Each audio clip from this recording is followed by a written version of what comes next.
Assalamu alaikum. 6 p.m. This is Radio Pakistan. The news read by Alina Tariq. First, the headlines.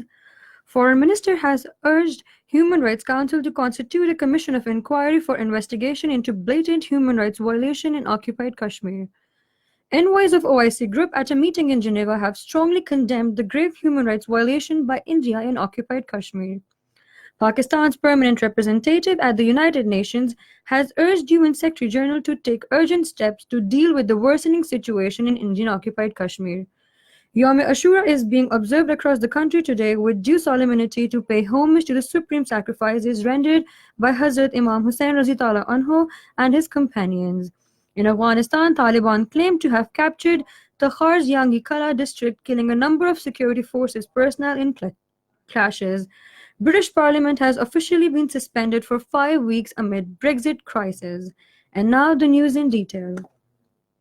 Foreign Minister Shah Mahmood Qureshi has urged the Human Rights Council to constitute a commission of inquiry for investigation into blatant and grave human rights violation in occupied Kashmir. He was addressing the 42nd session of Human Rights Council in Geneva today. The foreign minister said the council should take steps to bring justice to perpetrators of human rights violation of the innocent Kashmiri people.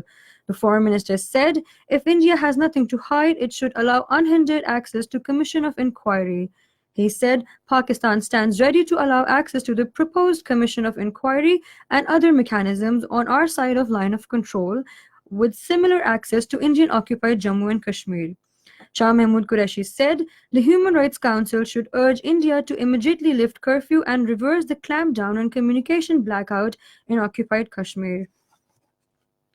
Foreign Minister Shah Mahmood Qureshi has urged World Health Organization to play its role in providing basic health needs to 15 million Kashmiris in Indian-occupied Kashmir. He was talking to the Director General WHO Dr. Tedros Adhanom on the sidelines of UN Human Rights Council session in Geneva today. The foreign minister told the WHO Director General that Kashmiris have been facing draconian curfew since 15th of the last month in an illegal and unconstitutional manner, depriving the Kashmiri of the legitimate autonomous status. He also stressed the need to declare health emergency in occupied Kashmir. Shah Mahmood Qureshi said, food and medicines are not available to people in occupied Kashmir due to continuous curfew. Envoys of the OIC Group held a meeting with Foreign Minister Shah Mahmood Qureshi in Geneva today and discussed the unilateral steps taken by India in occupied Kashmir. In his remarks, Foreign Minister Shah Mahmood Qureshi said Indian unilateral actions in occupied Kashmir are contrary to international laws and UN Security Council resolutions. Majority of the envoys of the OIC Geneva Group voiced their concerns over the situation in occupied Kashmir. While supporting Pakistan's stance, they strongly condemned human rights violation in the Held Valley. Pakistan's representative at the United Nations, Dr. Maliha Lodi, has urged UN Secretary-General Antonio Guterres urgently take steps to deal with the worsening situation in occupied Kashmir. In a tweet, she said she met the UN Secretary-General and told him that the grave political and humanitarian crisis which unfolded after India's illegal annexation of occupied Jammu and Kashmir last month poses a threat to international peace and security. US President Donald Trump has once again offered to help ease tensions between India and Pakistan over the Kashmir issue. Addressing media at the White House, President Trump said is willing to help both countries if they want, and his offer to mediate is still out there. US President's latest offer came despite a meeting between Donald Trump and Indian Prime Minister Narendra Modi on the sidelines of G7 summit in France last month. During the meeting, both the leaders had agreed that the Kashmir is a bilateral matter between the two countries and there is no scope for third-party mediation. Special Assistant to the Prime Minister on Information and Broadcasting, Dr. Firdaus Ashikawan, says the lesson of Karbala is to stand steadfastly against wickedness and tyranny. Addressing Shuhada Karbala conference in Sialkot this afternoon, she said the followers of Islam and Hazrat Imam Hussain Razi Ta'ala Anhu challenge oppression, believing that the final victory will be of the righteousness. The special assistant said the people of occupied Kashmir are facing the Karbala-like situation and they have been boldly facing the Indian brutalities and barbarism. This is Radio Pakistan.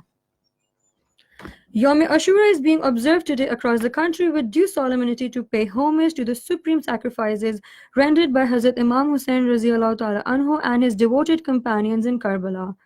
Alam, Zuljana, and Tazia processions are being taken out in all cities and towns of the country. Ulema and Zakarin are highlighting the teachings of Hazrat Imam Hussain Raziallahu Ta'ala Anhu and various aspects of Karbala tragedy. Elaborate security arrangements have been made to avoid any untoward incident during the morning processions. In occupied Kashmir, the unprecedented curfew and communication blackout, which entered 37th day today, prevented the traditional 10th Muharram processions in the territory. The authorities had banned Ashura processions today, and no one was allowed to venture out in Srinagar, Budgam, and other parts of the occupied territory. Even journalists, government employees, and those having valid passes issued by the authorities were stopped from stepping out of their doors. However, in some parts of the occupied territory, people defied curfew and restrictions and came out on the streets to take out Asura processions. Indian troops subjected them to brute force. The mourners during a big Ashura procession today carried banners and posters expressing solidarity with the people of Kashmir Valley and rejecting the Union Territory status to Ladakh. Taliban claimed to have captured Takhar's Yangi Kala district and killed a number of security forces in clashes.